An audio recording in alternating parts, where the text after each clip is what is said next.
ಭಾರತ ಹಾಗೂ ರಷ್ಯಾ ನಡುವೆ ಐತಿಹಾಸಿಕ ಅಣು ವಿದ್ಯುತ್ ಒಪ್ಪಂದಕ್ಕೆ ಸಹಿ ಬಿದ್ದಿದೆ. ರಷ್ಯಾ ಪ್ರವಾಸದಲ್ಲಿರೋ ಪ್ರಧಾನಿ ನರೇಂದ್ರ ಮೋದಿ ರಷ್ಯಾ ಅಧ್ಯಕ್ಷ ವ್ಲಾಡಿಮಿರ್ ಪುಟಿನ್ ಜೊತೆ ದ್ವಿಪಕ್ಷೀಯ ಮಾತುಕತೆ ನಡೆಸಿದ್ರು. ಸೇಂಟ್ ಪೀಟರ್ಸ್ಬರ್ಗ್ನಲ್ಲಿ ನಡೆದಂತಹ 18ನೇ ಇಂಡೋ ರಷ್ಯಾ ವಾರ್ಷಿಕ ಸಭೆಯಲ್ಲಿ ಭಾಗವಹಿಸಿದ ನಾಯಕರು ದ್ವಿಪಕ್ಷೀಯ ಸಂಬಂಧಗಳ ಬಲವರ್ಧನೆ ನಿಟ್ಟಿನಲ್ಲಿ ಬಹು ವಿಸ್ತೃತ ಚರ್ಚೆ ನಡೆಸಿದ್ರು. ಈ ವೇಳೆ ಬಹು ಪ್ರಮುಖ ಎನಿಸಿಕೊಂಡಿದ್ದಂತಹ ಅಣು ವಿದ್ಯುತ್ ಒಪ್ಪಂದಕ್ಕೆ ಉಭಯ ರಾಷ್ಟ್ರಗಳು ಸಹಿ ಹಾಕಿದ್ವು. ಈ ಮೂಲಕ ರಷ್ಯಾ ಅಣು ವಿದ್ಯುತ್ ಸ್ಥಾವರ ವಿಚಾರದಲ್ಲಿ ಭಾರತದೊಂದಿಗೆ ತನ್ನ ಸಹಭಾಗಿತ್ವವನ್ನು ಮುಂದುವರಿಸುವಂತಾಗಿದೆ.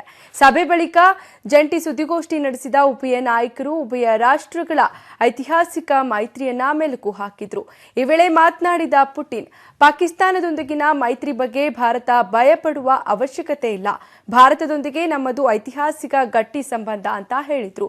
ಇನ್ನು ಪ್ರಧಾನಿ ಮೋದಿ, ರಷ್ಯಾ ಮತ್ತು ಭಾರತ ದೇಶಗಳ ಬಾಂಧವ್ಯಕ್ಕೆ 70 ವರ್ಷಗಳ ಇತಿಹಾಸವಿದೆ. ಈ ಒಂದು ಮೈತ್ರಿಯುತ ಬಾಂಧವ್ಯ ಸದೃಢವಾಗಿ ಮುಂದುವರಿಯುತ್ತೆ ಅಂತ ಹೇಳಿದ್ರು.